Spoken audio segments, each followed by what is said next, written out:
দেখো বন্ধুরা কী রেসিপি হচ্ছে আজকে, চলো শেয়ার করে দিই তোমাদের সাথে। তার জন্য আমি নিয়ে নিয়েছি কিন্তু বটবটি। তো এই বটবটি বা লাফা যেটাই বলে থাকো তোমরা, এটা কিন্তু ভাজা খাওয়া যায়, তেমনি কিন্তু এই রেসিপিটাও কিন্তু খুব ভালো লাগে। তো প্রথমেই আমি বটবটিগুলোকে ভালো করে ক্লিন করে ধুয়ে কেটে কিন্তু সেদ্ধর জন্য বসিয়ে দিয়েছি।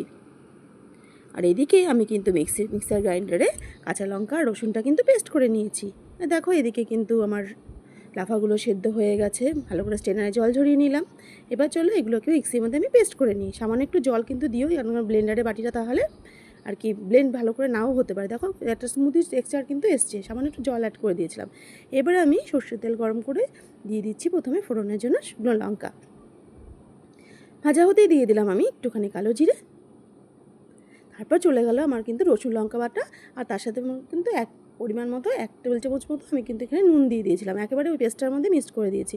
তো চলো কিছুক্ষণ ভেজে নিয়েছি যাতে রসুনের কাঁচা গন্ধটা চলে যায়। এবার চলে যাচ্ছে আমার এখানে কিন্তু লাফা বাটাটা, মানে পেস্ট করে রেখেছি সেটা কিন্তু দিয়ে দিলাম। দিয়ে কিন্তু বেশ খানিকক্ষণ কিন্তু এটাকে ভালো করে আমি ভেজে নিচ্ছি।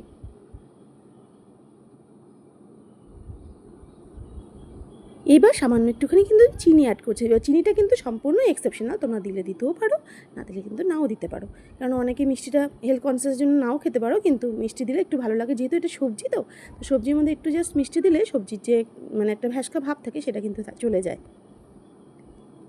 তো চলো বেশ খানিকক্ষণ কিন্তু এটাকে ভেজে নিয়েছি, একেবারে কিন্তু রেডি হয়ে গেছে জানো তো। একদম যখন একদম লেগে আসবে তখন কিন্তু আমি এটাকে তুলে নেব।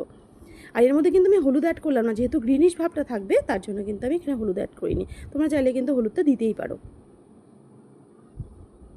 তো চলো ফাইনাল লুকটা একবার দেখে নাও। কেমন লাগলো রেসিপিটা আমাকে চটপট কিন্তু জানাও বন্ধুরা।